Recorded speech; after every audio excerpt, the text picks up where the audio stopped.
Hello, everyone, and welcome to another episode of Classic Gamer 74. I'm your host, Anthony Gamer, and I am Red the Fox. And today we're going to be discussing Olympic Games. Okay, now the modern Olympics were inspired by the ancient Olympics that were held in Olympia, Greece, from 8th century BC to the 4th century AD. Incidentally, do you think they really made them play the games naked? I don't know why that should bother you. You don't wear clothes ever. No, I'm mostly thinking about you. I just can't imagine you out there playing them video games naked. Ooh, I just pictured it. Too funny. How would you like to be someone's hat? Okay there, I'll quit with the wisecracks. Thank you. Anyway, the modern Olympics were created by Baron Pierre de Coubertin, and he founded the International Olympic Committee in 1894. And the first Olympic Games were held in Athens in 1896. He created many other aspects of the Olympics. One of those is the Olympic Creed, which goes as follows. The most important thing in the Olympic Games is not to win, but to take part, just as the most important thing in life is not the triumph, but the struggle. The essential thing is not to have conquered, but to have fought well. Another thing to keep in mind is that the Olympic Games are held every 4 years, with the Summer and Winter Games alternating by occurring every 4 years but 2 years apart. Another symbol of the Olympic Games there is the Olympic flame, and this is carried over from the ancient times. Now what they do is they light the torch in Olympia, Greece, and then you have the Olympic torch relay, which actually ends at the Olympic Games themselves. In the opening ceremony, they light the cauldron, and then the flame continues to burn for the duration of the games until it's extinguished at the end. Probably one of the most recognizable symbols of the Olympics is the Olympic flag itself. There are 5 interlocking rings that are blue, yellow, black, green, and red on a white field. Now, this was also created by Coubertin in 1913. And the 5 colored rings are to represent the 5 continents: Europe, Asia, Africa, America, and Oceania. Another memorable aspect about the Olympics is the theme song that you heard at the beginning of today's video. And today's trivia question is, what is the name of the Olympic theme song? You think you know? Well, wait till the end and see if you're correct. Well, without further ado, let's get into the games. You ready, Red? Oh, you know it. All right, and the first game for today is Video Olympics from 1978 from Atari, programmed by Joe Decore. Okay, now, seeing as this game came out in 1978 and technology wasn't what it would be in a couple years, this game is pretty much got several different varieties of Pong. And of course, when you're playing Pong, you gotta have the paddle controllers, which makes perfect sense with this game when you see the other levels. Oh, for sure. So what you're looking at right here is me and Red playing Pong ourselves. Right, and one thing to keep in mind is that there are 8 different variations of regular Pong. Also, to let you guys know, I'm the pink one there. Yeah. Anyway, what was I saying? Yeah, the variations of Pong. Oh, yeah. So anyway, there are 8 different variations of Pong. Now, keep in mind that variation 1 and 2 are the only variations in this entire game where you have one player. I'm not exactly sure why. It probably has a lot to do with the time period in which you're playing. So therefore, AI was not exactly a really viable concept yet. So I think if this game had been programmed some years later, there probably would have been more AI games. But like I said, basically this is variations of Pong in this game. Now, as I said, variation 1 through 8 is your typical Pong. Okay, and variations 9 through 12 are Super Pong, where you actually have, I guess, for lack of a better term, each player has 2 sticks. Variations 13 through 18 have Soccer, which, like Super Pong, alternated between 2 and 4 players. And variations 19 through 22 had Foosball, which actually was, you had these several different players, kind of like a foosball. Again, alternating 19 and 20 had 2 players, and 21 and 22 had 4 players. All right, and the next variation you had there was hockey. And this was 23 through 32, again alternating between 2 and 4 players.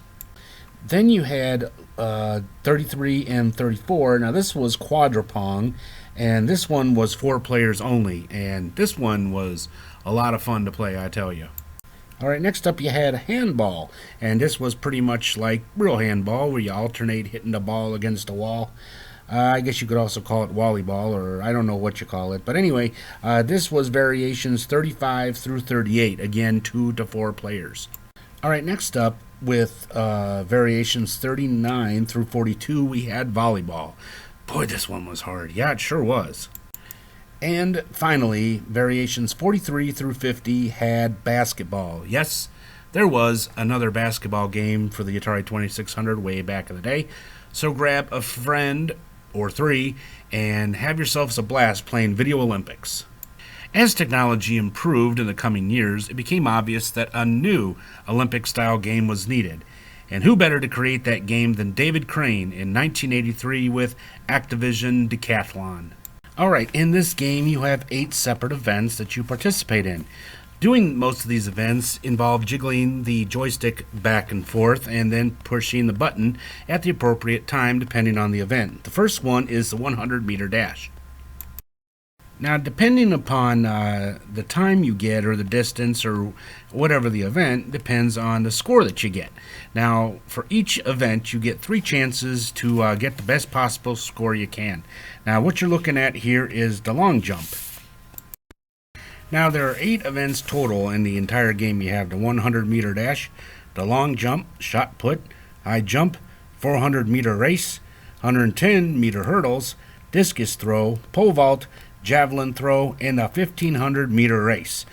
Oh boy, that last one sure is rough. I know it sure is. But overall, the game is a lot of fun. And it actually, by playing this game, you do get kind of a workout from doing so. So if you want a game that's really going to test your own endurance, this is the game for you. Now in the Olympics, when you get the highest score, the fastest time, you get medals. You get the gold medal for first place, silver for second, and the bronze for third. And the same way here in the Activision Decathlon Club. So you take a picture of the screen and you send your points in. Now if you got between 8,600 and 8,099 points, you got yourself a bronze medal. Now if you scored between 9,000 and 9,999, you got the silver.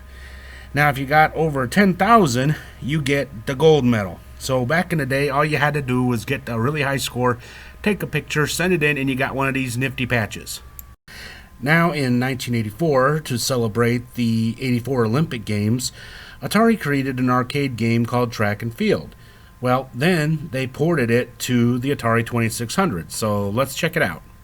Now this game was a little bit different than Activision Decathlon. In this one you had 6 events. You had 100-meter dash, long jump, javelin, 110-meter hurdles, hammer throw, and high jump. Now, how this game was a little bit different than the previously mentioned game is that in order to move on to the next event, you had to get a certain score. So if you were not able to get a particular score for each event, game was over, and you had to start all over again. Right you are, and one of the problems with the Activision Decathlon game is that people were complaining that they were breaking their joysticks. Really? Oh yeah, that's for sure. Now, in order to make this happen, or not happen again, I should say, Atari came up with a special controller that was made just for this game. When you purchased this game back in the day, it came in a much larger box, and you got yourself not only the video game, but you also got the special controller to play the game with. Now here's a look at the track and field controller that you use for the track and field game. It can actually be purchased separately from the game itself.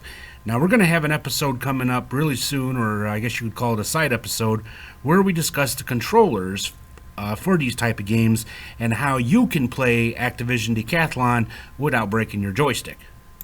In the late 80s, Atari experienced a renaissance of sorts, and other game companies that had not yet made games for the Atari 2600 and the 7800 started making new games.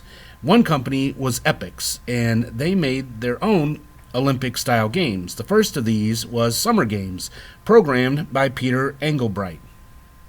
One thing I really liked about this game is that you could have up to 8 players. Wow. Now, how would you do that? Couldn't have 8 controllers. Well, no.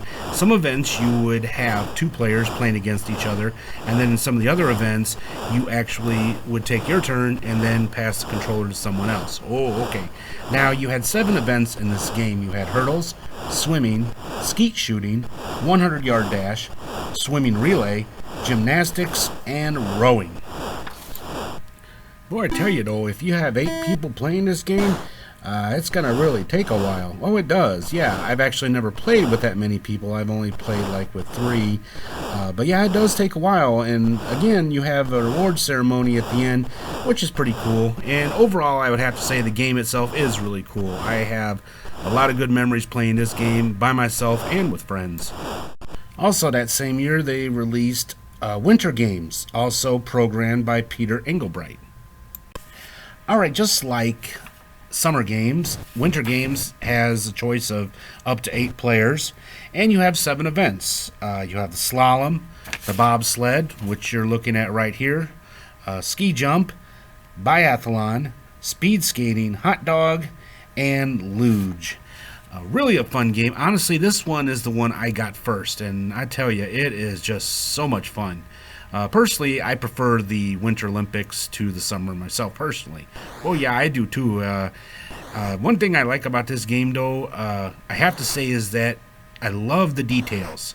You see there where you're going on the bobsled, hanging on for dear life. I love the way you pass the trees and stuff.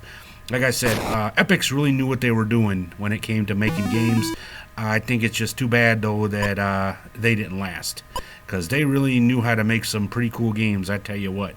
And this was a perfect example of the games that they were capable of making.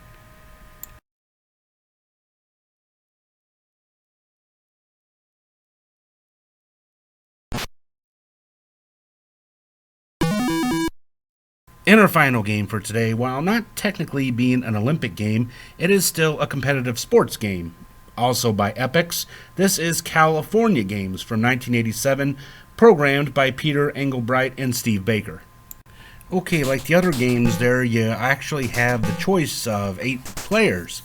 But unlike the other games, you only got 4 events. So the first event you have is footbag or hacky sack. Next up, we have half-pipe skateboarding, which is a lot safer than doing it in real life. Yeah, but, you know, it was like you once said. What's that? It's kind of a way of calling it natural selection. Oh, yeah, that's true. Okay, next up, we have BMX bike racing. Shouldn't you say racing? No, in this one, you're going downhill and you're trying to do tricks without killing yourself. Oh yeah, you got some pretty cool ones there, don't you? Oh yeah, and you can do some back flips, front flips, all kinds of cool stuff. And the best part is, when a guy falls off the bike, he jumps right back on it. And the final event is surfing. Have you ever done that? No, I thought about it, but you know, honestly, you'd think as big of a fan of the Beach Boys as I am, I would have tried it. Yeah, but you know, like some of the other events in this game, it's kind of best to leave this one to the professionals and just play it in a video game. And the answer to today's trivia question, what is the Olympic theme song?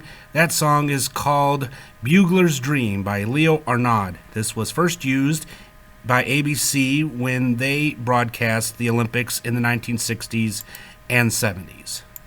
Well, that brings us to the end of another episode there of Classic Gamer 74.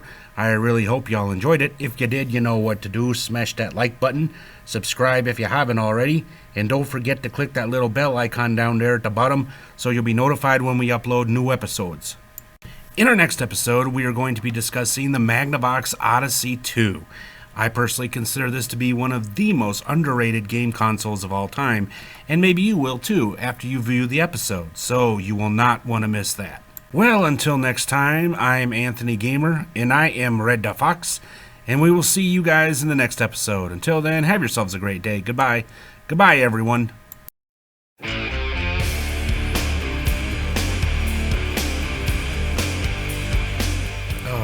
Red?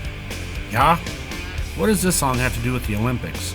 Nothing, I just hadn't heard the song in a while and I saw it in your computer. Oh, so I thought I'd play it. Okay, are you trying to tell me something? Yeah, I think you need to discuss Warrant in your other series there. Okay, I will. But when? Pretty soon. What's pretty soon? Okay, maybe in a couple weeks. Alright, that's better.